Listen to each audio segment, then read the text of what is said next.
In the eerie world of fame, there lies a chilling superstition, the celebrity death rule of threes. It's a whispered belief, an unshakable omen that warns of impending doom among the glittering lights of Hollywood, politics, and stardom. When one celebrity falls, fans and the media alike brace themselves, knowing all too well that this is merely the beginning, a grim countdown until 2 more lives are claimed. They say that death has a peculiar hunger for threes, a dark, insatiable pull.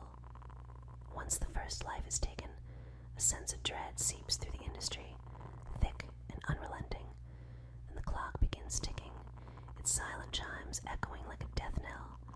Paparazzi, fans, and celebrities themselves grow tense, waiting for the next blow to strike. One by one, names appear in the headlines, lives snuffed out like candles in the night. Some insist it's mere coincidence. Others believe that death itself is toying with them, reveling in the twisted rule it's written in shadows. People recall eerie patterns, clusters of stars who fell too close together, as if drawn by some unseen force.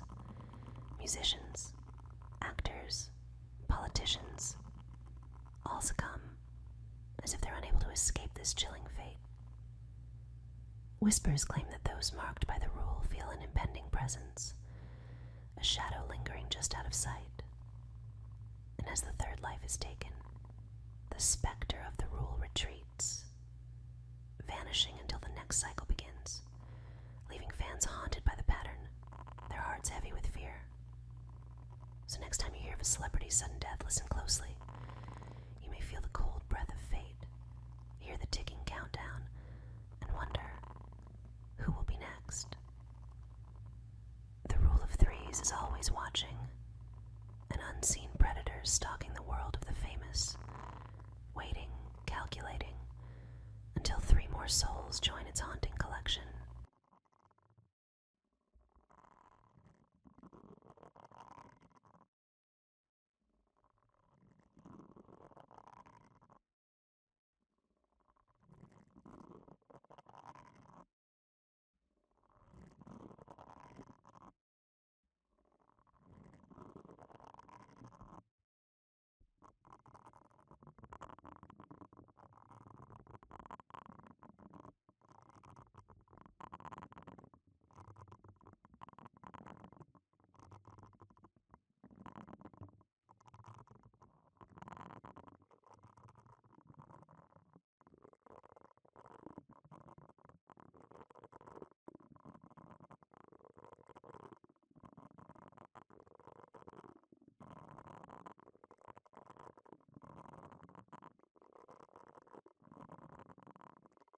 In the dead silence of the night, a woman returned home to an eerie sight. Her loyal Doberman, gasping and choking, its powerful body convulsing on the floor. Panic surged as she knelt by her faithful pet, its eyes wide with desperation, pawing frantically at its throat. She wrestled with its jaws, struggling to dislodge whatever was caught. Finally, with a sickening pull, she freed a grotesque object, a severed, bloodied human finger. Horrified, she quickly dialed the vet, explaining in broken words the disturbing discovery. "Get here now," she urged, barely able to suppress the terror building inside her. Leaving her Doberman with the vet, she returned home, shaken but grateful her dog had survived the encounter. Yet as she walked into her darkened living room, a sudden chill ran down her spine.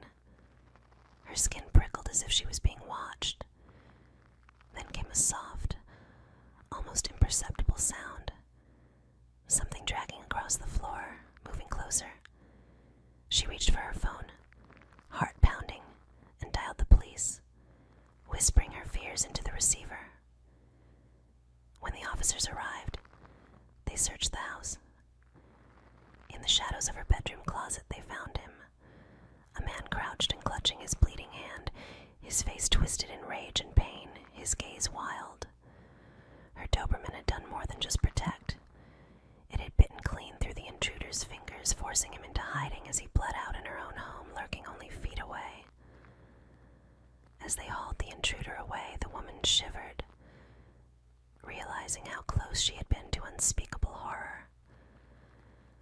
Her brave Doberman had saved her life, but the chilling reminder of those bloodied fingers, a haunting trophy of terror, would forever linger in her memory.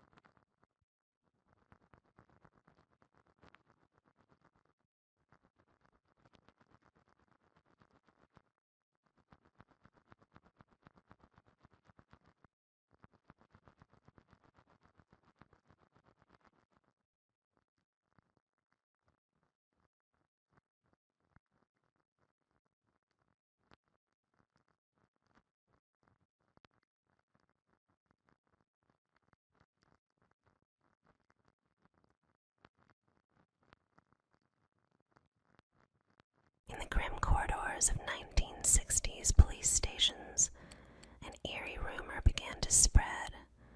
A dark tool known as the colander lie detector. It wasn't an ordinary machine, but a contraption as twisted as the minds of those who wielded it. Stories tell of police or military interrogators, grim-faced and humorless, who would lead suspects into dim, flickering rooms. There, in the center of a barren table, sat a colander, connected by tangled wires to a clunky, whirring photocopier.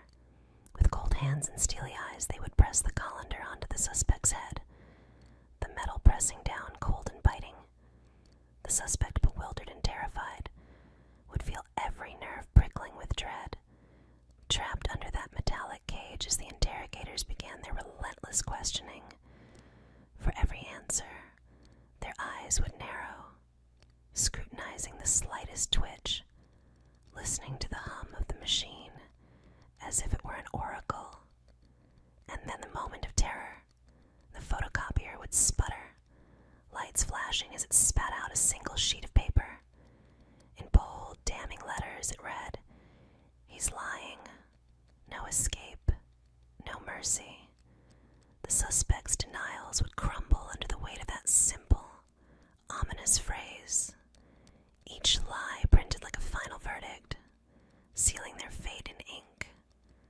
For hours the interrogation would continue, each piece of paper a silent accusation.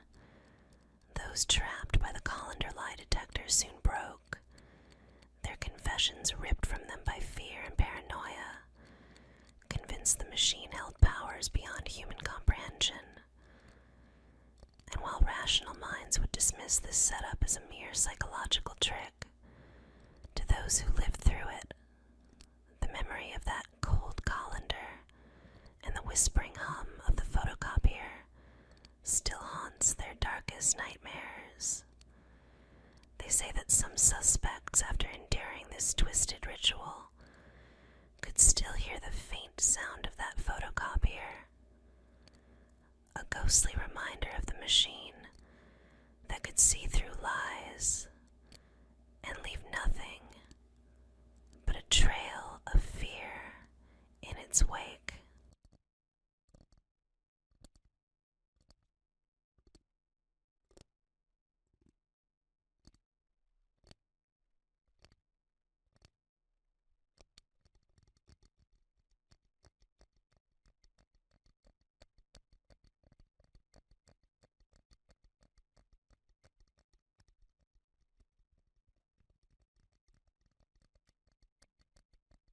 The clown doll is a chilling urban legend that has haunted many late-night conversations.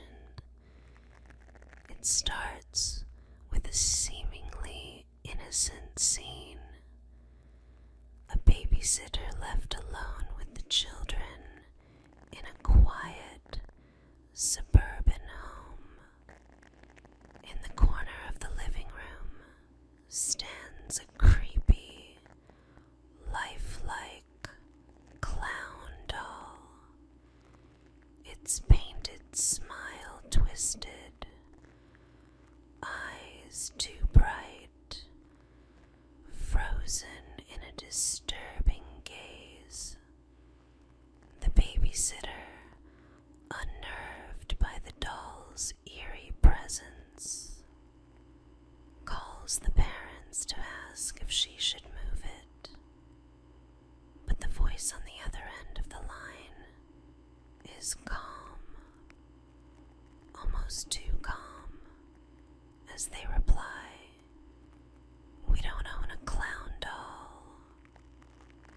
Terrified, the babysitter checks the kids, who are fast asleep, and locks every door.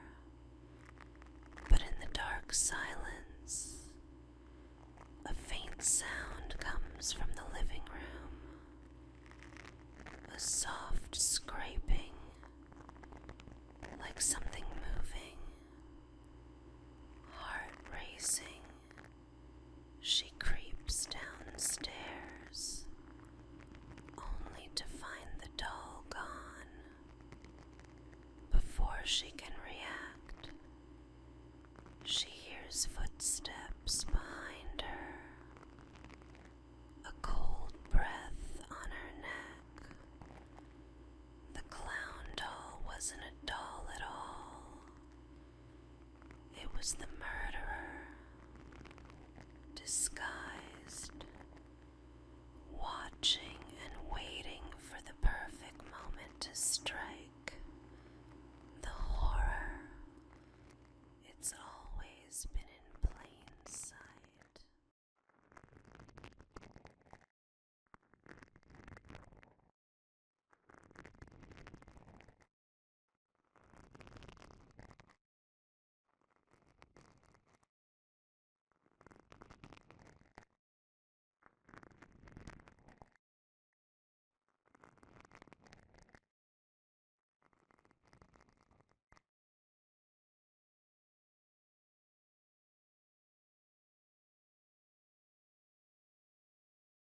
In the eerie darkness of Cape Henlopen State Park, a ghostly light flickers on the horizon, drawing the lost and the curious into its haunting glow.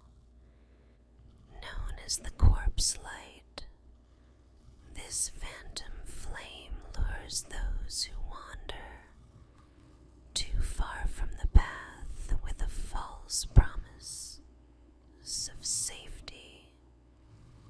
It's a light that seems to dance just out of reach, flickering like a distant beacon, as though someone or something is waiting for you to follow. But don't be fooled by its warm, inviting glow. Those who have dared to approach the corpse light speak of a terror that creeps up behind you, growing colder and darker with every step you take toward it. The closer you get, the dimmer the light becomes, until it vanishes entirely, leaving you lost in a suffocating, unnatural darkness. And that's when the true horror strikes. Some say the light is the soul of a sailor who perished long ago, forever doomed to lead others to their doom. Others whisper that it's a manifestation of something far older, something that preys on the vulnerable. Many who followed it disappeared without a trace, their final screams swallowed by the night. If you ever see the corpse light flickering in the distance, turn away. The light is a trap, and it will never let you leave.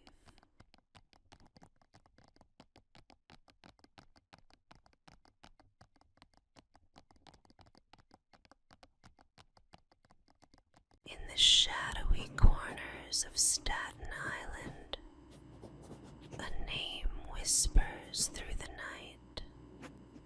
Cropsey, once a harmless tale to keep children in line, it has grown into a nightmare that stains the very land. Parents warn their kids, stay close, or Cropsey will come for you. But no one truly understood the horror that lay behind the legend. Cropsey was a boogeyman of the darkest kind, a figure cloaked in rags, with wild eyes and a twisted, deformed face. He lurked in the woods, waiting for vulnerable children to wander too far from safety. Those who ventured too deep into the dark forest never returned. Their screams vanished in the wind, leaving only silence in their wake. The legend didn't stop there. As the years passed, Cropsey became something far more real, an embodiment of true terror. In the 1970s and 80s, a man named Andre Rand emerged from the shadows, a twisted figure who matched the horrors of the folklore.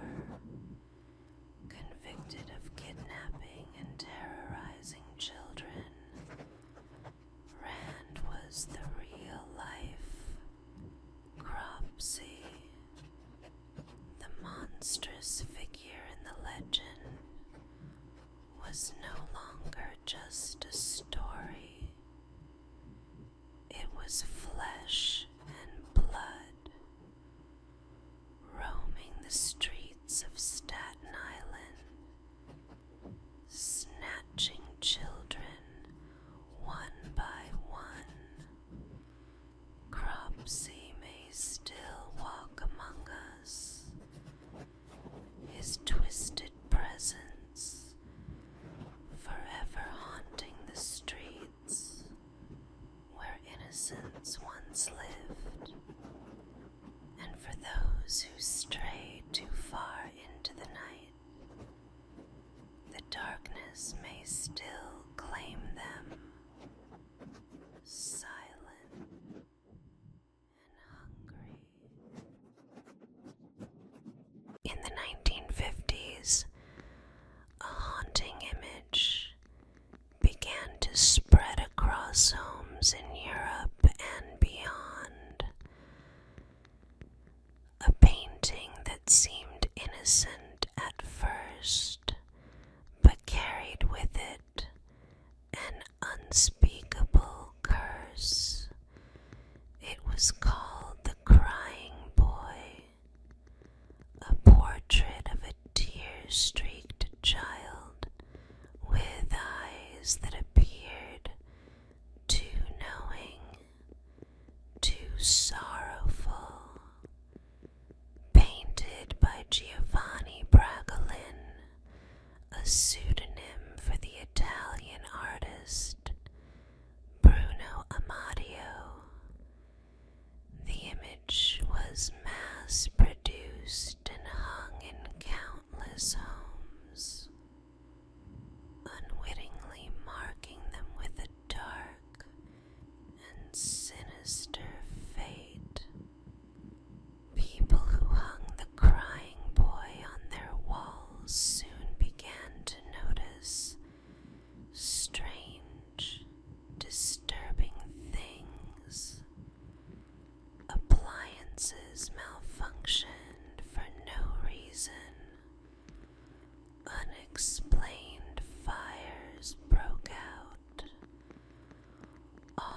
is destroying everything but the painting itself.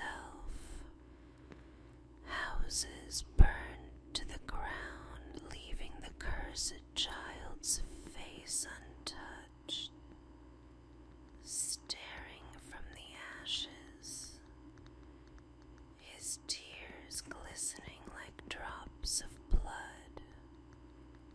The stories were too widespread to dismiss as coincidence. One family reported their house burning down despite the flames being miraculously contained in every room except the one with the crying boy on the wall. The painting remained untouched, its eyes still weeping, its expression as empty as death itself. Over time, the legend of the cursed painting grew, and so did the fear. People claimed that if you owned the crying boy, you were doomed to suffer tragedy. It was said that the boy in the painting was no ordinary child, but the spirit of a soul lost to the flames, forever bound to seek revenge on those who dared possess his image. In the years that followed, the crying boy was quietly removed from homes, burned or hidden away, but the legend remains. Some say that if you find one of the paintings today, you should never look into the child's eyes, for if you do, the curse will follow you, bringing death and destruction, an unrelenting reminder that the boy's tears are never shed in vain.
In the haunting expanse of the Santa Lucia Range, there are whispers of shadowy figures, tall, silent, and unnervingly still,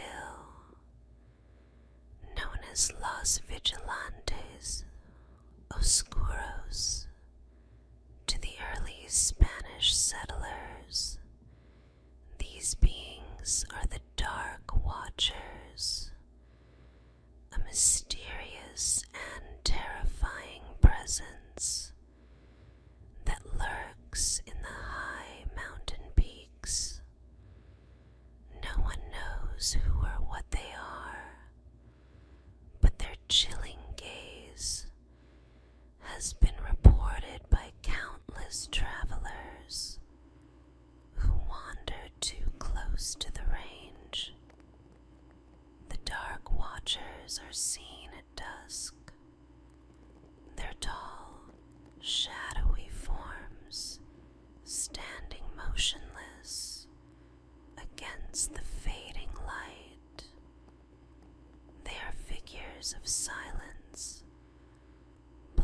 silhouettes, almost human in shape, but too large, too otherworldly to be real. From the cliffs and hills they watch, never moving, never speaking, just observing. Some say their eyes burn with an unnatural light, their stare piercing the very soul of anyone who dares to venture into their territory. Those who have dared to approach report an overwhelming feeling of dread, as though the air itself thickens with a malevolent force. The watchers never make a sound, but their presence is undeniable, heavy, suffocating. And when travelers turn to leave, they are often followed, as though something dark is trailing them through the shadows, just beyond their reach. The dark watchers are a warning, a curse, or perhaps something even older, waiting for the next soul, foolish enough to wander too close. One thing is certain, they are always watching, and they will never look away.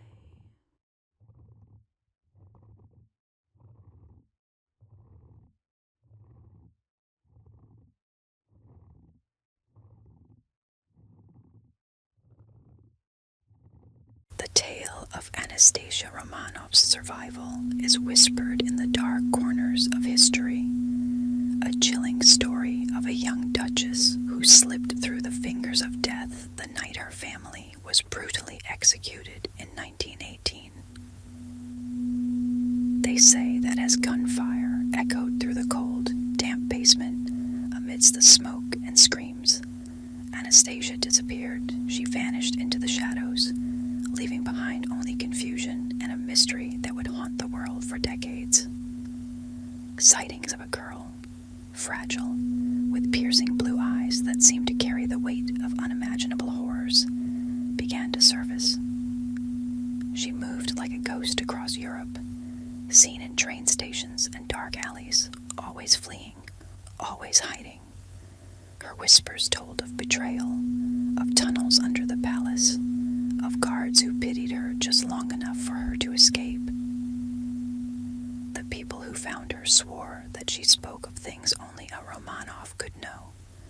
Her voice haunted, her eyes empty as if staring into a past too dark to remember.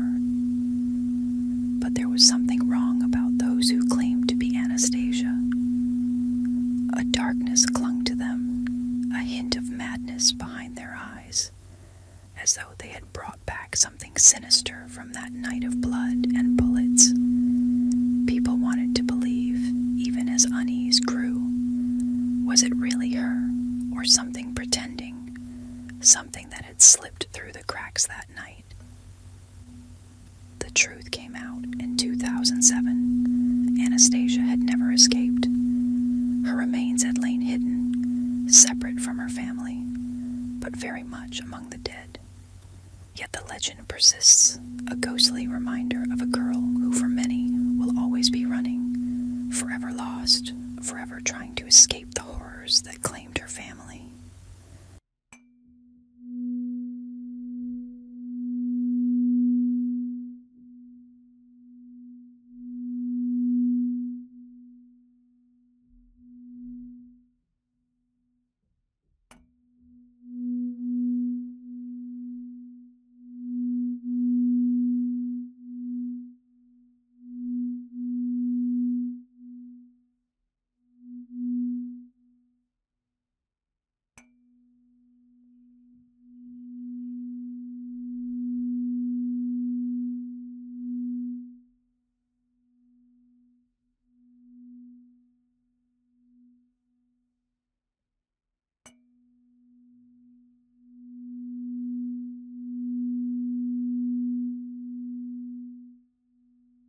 It always begins the same way. A driver alone at night, hearing something strange beneath their car.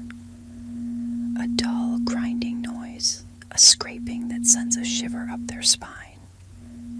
The road is empty, the darkness endless, and the driver pulls over, heart thudding, convinced it must be something serious. They step out into the silence, the cold night air biting against their skin. There's nothing around, only shadows, long and unnaturally still. They crouch down, peering beneath the car, their breath fogging in the cold. That's when it happens. A flash of silver, a brutal slice, and the driver screams. The pain is instant, searing as their ankles are cut open, tendons severed. They collapse to the ground, writhing in agony, unable to move, the world blurring around them. In their panic, they see it. A shadowy figure emerging from underneath the car, moving with a calm, predatory grace. The thief rises, stepping over the driver as if they are nothing more than a discarded object. Without a word, they slide into the car, the door slamming shut, the engine roaring to life. The headlights sweep across the road, illuminating the driver's twisted form for a heartbeat before the car speeds away, leaving them alone, helpless, bleeding into the asphalt. The legend of the ankle-slicing car thief is a warning, a reminder that not all noises should be investigated, not every strange sound should be pursued. Because sometimes, in the dead of night, what waits in the shadows is not just a problem to be fixed, but a nightmare lurking beneath, ready to strike when you least expect it.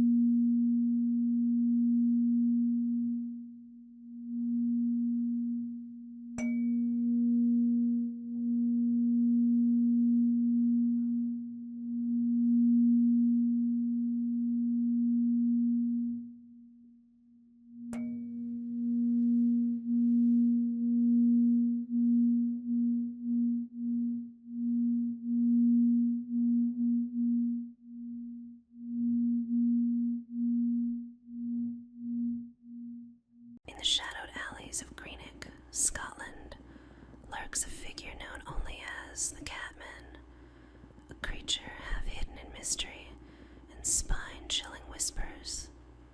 Since the 1970s, stories of this eerie figure have crept through the town, haunting those who hear them. They say he moves like a ghost, a filthy, gaunt figure with wild eyes that gleam with something both human and unearthly. His hands, calloused and dirt-streaked, reach out to catch his prey, rats, which he devours with chilling primal hunger, blood staining his fingers and lips. But it's not only his taste for rats that stirs terror. The legend claims he lives among wild cats, moving silently alongside them as though he were one of their own. The cats accept him, even protect him, slinking through the shadows as his ghostly guardians. Locals swear that on quiet nights, you can see him crouched low, his face barely visible in the dim light, with wild cats prowling around him in a tight, watchful circle. Rumors say that if you lock eyes with the Catman, you'll feel an unnatural chill, as if he's peering into your soul.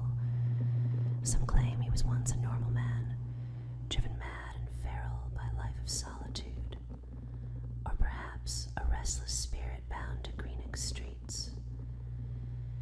Many who have dared to approach him in those dark alleyways have quickly turned back, too shaken by his hollow gaze, feeling the weight of something ancient and unbroken.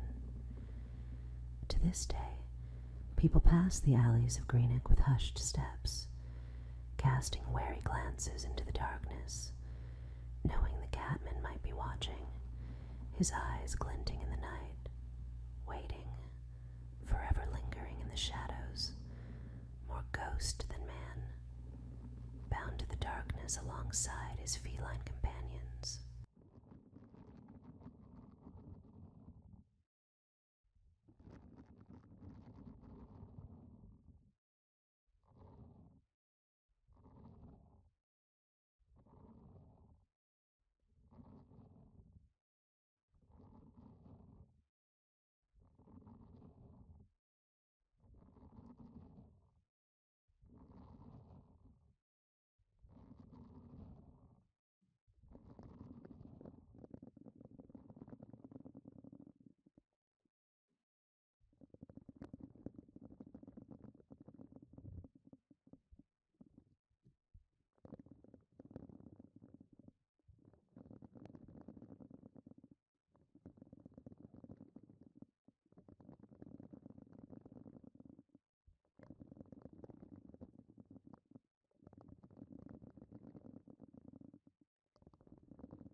The tale of Anastasia Romanov's survival is whispered in the dark corners of history. A chilling story of a young duchess who slipped through the fingers of death the night her family was brutally executed in 1918. They say that as gunfire echoed through the cold, damp basement amidst the smoke and screams, Anastasia disappeared. She vanished into the shadows, leaving behind only confusion and a mystery that would haunt the world for decades. Sightings of a girl, fragile, with piercing blue eyes that seemed to carry the weight of unimaginable horrors, began to surface. She moved like a ghost across Europe, seen in train stations and dark alleys, always fleeing, always hiding. Her whispers told of betrayal, of tunnels under the palace, of guards who pitied her just long enough for her to escape. The people who found her swore that she spoke of things only a Romanov could know. Her voice haunted, her eyes empty as if staring into a past too dark to remember. But there was something wrong about those who claimed to be Anastasia. A darkness clung to them, a hint of madness behind their eyes, as though they had brought back something sinister from that night of blood and bullets. People wanted to believe, even as unease grew. Was it really her, or something pretending, something that had slipped through the cracks that night?